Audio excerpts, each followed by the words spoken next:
রোজার প্রথম দিনে চড়া নিত্য প্রয়োজনীয় পণ্যের দাম। আজ এক হালি লেবু যেটি ভালো মানের সেটি বিক্রি হচ্ছে ৮০ থেকে ১২০ টাকায়, যা কিনা এক ডজন ডিমের দামের সমান।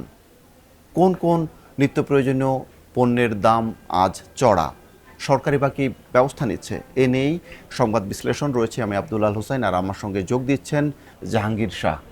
অসংখ্য ধন্যবাদ আপনাকে। আপনি তো সাধারণত অর্থনীতি এবং ব্যবসা বাণিজ্য এ সংক্রান্ত প্রতিবেদন করে থাকেন। আজ রোজার প্রথম দিন, এই প্রথম দিনে ইফতারির অনেক আইটেম আছে, সেহরির অনেক আইটেম আছে বাজারে। আজকের বাজার কেমন? ধন্যবাদ। আজ রোজার প্রথম দিন। রোজার প্রথম দিনে আমরা সকালবেলায় প্রথম আলোর পক্ষ থেকে রাজধানীর বিভিন্ন বাজার ঘুরেছি এবং আমরা দেখেছি যে গতকালকে চেয়ে আজকে রোজার প্রথম দিনে বাজার আরেকটু চড়া হয়েছে। সেক্ষেত্রে আমি বলতে পারি কিছু পণ্যের দাম গতকালকের চেয়েও বেড়েছে, যা গত কয়েকদিন ধরে বাড়তির দিকে ছিল। এসব পণ্যগুলো হলো যেমন লেবু, শসা, বেগুন, ব্রয়লার মুরগি, পেঁয়াজ, তারপরে ফল ফলাদি এবং মাছ মাংসের দাম তো বাড়তি আছেই। তবে আমি আজকের বাজার দরটা যদি একটু বলি, যে আজকে আমরা প্রথম আলোর পক্ষ থেকে কারওয়ান বাজার, মোহাম্মদপুর কৃষি market, Asad Gate town hall market, এই তিনটি বাজার ঘুরেছে এবং ঘুরে দেখেছি যে আজকে লেবুর হালি ৮০ থেকে ১২০ টাকায় বিক্রি হচ্ছে, যেটা প্রায় ২ সপ্তাহ আগে এটি ছিল প্রায় ২০ থেকে ৪০ টাকা মাত্র।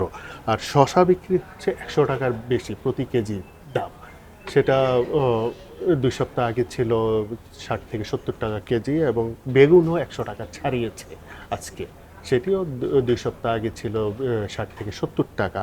আর ব্রয়লার মুরগি এখন প্রায় ১ কেজি ব্রয়লার মুরগি কিনতে ২০০ টাকা লাগছে, এবং পেঁয়াজের দামও প্রায় ৫৫ থেকে ৬০ টাকার মধ্যে বিক্রি হচ্ছে। এখন আমরা দেখছি যে এই প্রতি রোজার প্রথম দিনে বাজারটা যেটা একটু উস্কে গেল, আর একটু বাড়তি হলো, এখন সাধারণ মানুষের চিন্তা হলো যে আর ভবিষ্যতে বাজারটা কোথায় যায়, এবং তাদের এমনিতেই রোজার মাসে তাদের ভোগান্তি থাকে।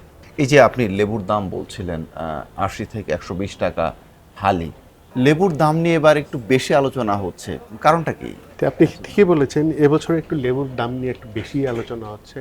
তবে এ কারণটি হচ্ছে মধ্যবিত্ত এবং সীমিত আয়ের মানুষের জন্য লেবু দিয়ে আসলে শরবত তৈরি করে। রোজায় আমরা জানি যে শরবতটা খুব জনপ্রিয় একটি খাবার, এবং মানুষ একটু ভিটামিন সি এর চাহিদাও পূরণ হয়, শরবত খেতে চান। কিন্তু এটা সীমিত এবং মধ্যবিত্ত আয়ের জন্য একটি সহজলভ্য বিষয় ছিল শরবত বানানোর জন্য। কিন্তু এবার দেখা গেল যে লেবুর দাম খুবই বেশি হয়ে গেছে। যেমন প্রতি পিসের লেবুর দাম প্রায় ২৫ থেকে ৩০ টাকা পড়ে, এবং এক হালি লেবুর দাম ১০০ টাকা ছাড়িয়ে যায় অনেক সময়, মোটামুটি ভালো মানের একটি লেবু। সেক্ষেত্রে দেখা যাচ্ছে যে এক হালি লেবুর দামে আমি প্রায় ১ ডজন ডিম কিনতে পারছি।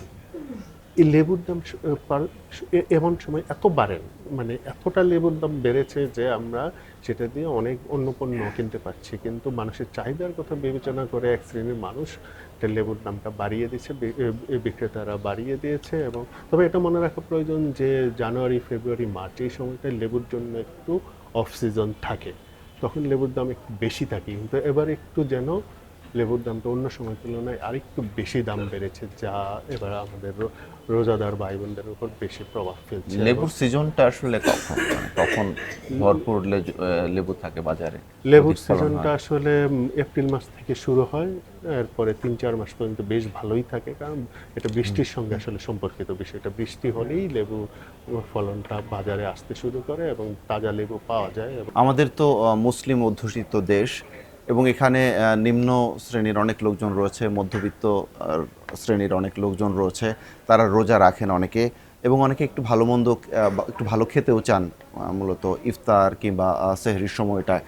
তো এমন পরিস্থিতিতে মানুষের ভোগান্তি তো আসলে বেড়ে গেল। রোজার সময় এটা প্রতি বছরই দাম বাড়ে, সেটা মধ্যবিত্ত এবং সীমিত আয়ের মানুষের জন্য একটা বাড়তি চাপ তৈরি হয়ে যায়। অনেক পরিবারে এই রোজাকে কেন্দ্র করে একটা বাড়তি বাজেট করতে হয়, এবং একটু নিম্ন আয়ের মানুষের জন্য অথবা সীমিত আয়ের মানুষের জন্য এই বাড়তি বাজেট করে রোজার সময় একটু ভালো খাবার খাওয়া অথবা এই ধরনের এটা অনেকটা চাপ হয়ে যায় তাদের জন্য। সেক্ষেত্রে তারা অনেক সময় কম্প্রোমাইজ করে খাবারের দিক থেকে। তারপরে অন্যদিকে আবার দেখেন ব্যবসায়ীরা এই চাহিদাকে কেন্দ্র করে, সাধারণ মানুষের এই চাহিদাকে কেন্দ্র করে সুযোগ নেন, তারা এই জিনিসপত্রের দাম বাড়িয়ে দেন। এবং আমরা অতীতেও দেখেছি যে রোজার ১০-১৫ দিন পর্যন্ত জিনিসপত্রের দাম, বিশেষ করে লেবু, শসা, পেঁয়াজ, বেগুন, মাছ মাংসের দাম বেশ চড়া থাকে। এটা আসলে একটা ব্যবসায়ীদের, এক শ্রেণীর ব্যবসায়ীদের অনৈতিক মুনাফার প্রচেষ্টার আমি কারণে এই প্রশ্নটাতেও আসতাম। প্রত্যেকবারই যখন রোজা আসে তখনই এই দাম বেড়ে যায়, এরপরে আবার যদিও সময় গড়ানোর সাথে সাথে দামটা একটু কমে। এবারও ঠিক তাই হচ্ছে। এখানে মূলত সমস্যাটা কোথায়?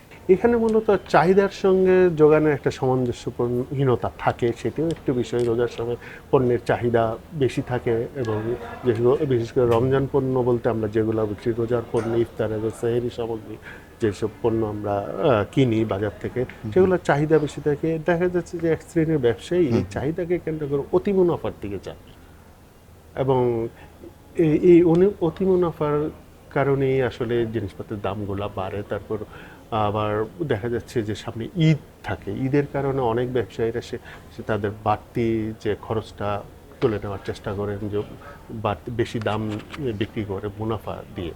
সেটা এক ধরনের, এটা অবশ্যই একটা খারাপ বিষয় যে ব্যবসায়ীরা অতি মুনাফা করে ন্যায্যতার ভিত্তিতে তারা ব্যবসা পরিচালনা করেন না। সেটা আবার আমাদের একদম সাধারণ মানুষের মধ্যে এক ধরনের আছে, রোজার প্রথম দিকে আমরা একটু বেশি কেনাকাটাকে একটু সংযমী কম হয়ে অতিমাত্রায় কেনাকাটা একসঙ্গে সব কেনাকাটা করি বলি পুরো মাসের বাজারে। কিন্তু আমরা যদি একটু সংযমী হয়ে কেনাকাটা করি তাহলে বোধহয় চাহিদাটা একটু কম থাকতো, ফলে ব্যবসায়ীদের সুযোগটা একটু কমে যেত অতি মুনাফা। আরেকটা বিষয়, প্রতিবারই তো আসলে দেখা যায় যে সরকারের কিছু উদ্যোগ থাকে, এই যে নিম্নবিত্ত কিংবা নিম্ন মধ্যবিত্ত শ্রেণীর মানুষজনের জন্য কিছু উদ্যোগ নিয়ে থাকে সুলভ মূল্যে রোজার পণ্যের যেগুলো আছে সেগুলো বিক্রির।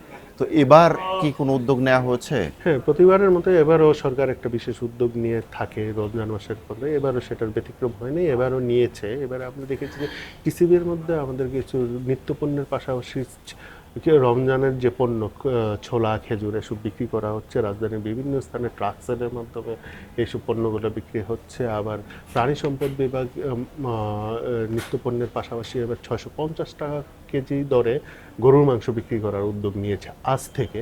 কিন্তু মূল সমস্যাটা হলো যে আসলে এগুলা এই ট্রাক সেল যে হয় টিসিবি এবং প্রাণী সম্পদ মন্ত্রণালয়ের মাধ্যমে, এগুলো সে চাহিদার তুলনায় অনেক কম। দেখা যাচ্ছে একটি এলাকায় একটি ট্রাক গেল পণ্য নিয়ে, সেখানে শত শত মানুষ সেই ট্রাকের সামনে লাইন ধরে দাঁড়িয়ে আছে। কিন্তু আমরা জানি যে টিসিবি একটি ট্রাকে সর্বোচ্চ 400 জনের পণ্য দিতে পারে সুলভ মূল্যে, কিন্তু লোক দাঁড়িয়ে গেল হয়তো 600-700।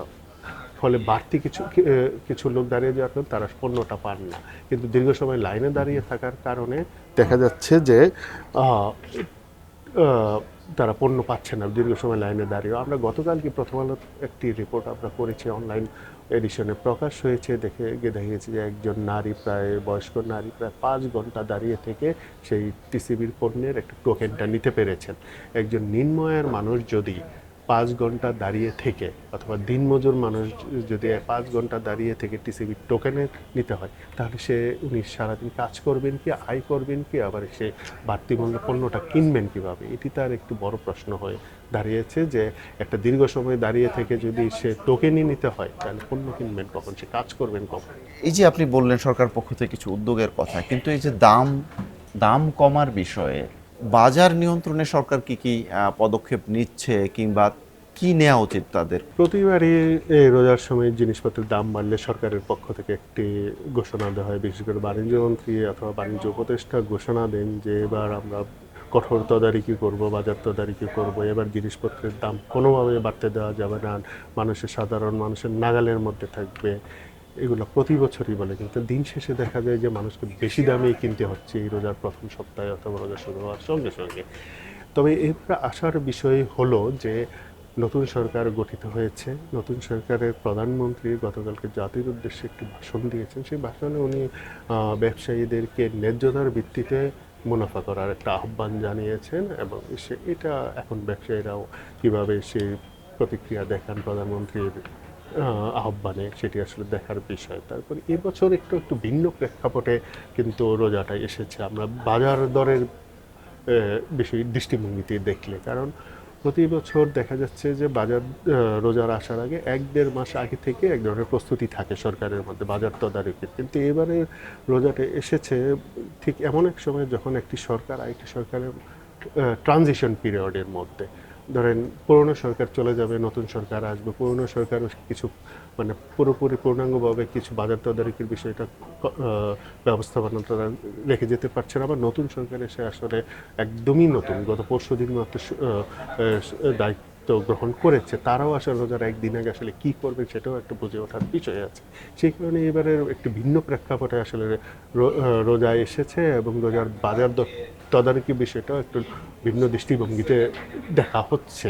কিন্তু আমার মনে হয় যে বাজার তদারকি অবশ্যই বাড়ানো উচিত। সেই বাজার তদারকিটা আবার যে বাজারের ধর্ম অনুযায়ী করা উচিত, যেমন একদিকে শাসন থাকবে, আরেকদিকে মানে নানা ধরনের সুবিধাও দিতে হবে। সেই ক্ষেত্রে বাজার তদারকির ক্ষেত্রে আমার মনে হয় যে এক ধরনের বাজারের নিবিড়ভাবে পর্যবেক্ষণ করা উচিত, বাজার মনিটরিং করা উচিত এবং উৎপাদন এবং সরবরাহ এবং চাহিদার বিষয়টি বিবেচনা করেই করা উচিত। তারপর আমাদের একটা বড় সমস্যা হয়েছে বাজার ব্যবস্থাপনায় ফরিয়া এবং চাঁদাবাজি, এ দুটাই মূল বিষয় হয়ে যায়। সে কিন্তু ফরিয়ারা অতি মুনাফা করে, আবার চাঁদাবাজের পদে পদে মালামাল আনতে গেলে পদে পদে চাঁদা দিতে হয়, ফলে জিনিসপত্রের দাম বেড়ে যায়। এই জিনিসটি যদি সরকার ভালোভাবে তদারকি করে এবং চাঁদাবাজি এবং ফরিয়াদের কঠোর ব্যবস্থা নেয়, সেক্ষেত্রে আমার মনে হয় বাজারে কিছুটা সুফল পাওয়া যেতে পারে। অসংখ্য ধন্যবাদ আপনাকে আলোচনায় যোগ দেওয়ার জন্য। দর্শক, রাজনীতি, অর্থনীতি, অপরাধ সহ নানা বিষয়ের সংবাদ বিশ্লেষণ নিয়ে আমরা প্রতিদিনই আপনাদের সামনে হাজির হব। এতক্ষণ আমাদের সঙ্গে থাকার জন্য ধন্যবাদ। থাকুন ভালোর সাথে, আলোর পথে।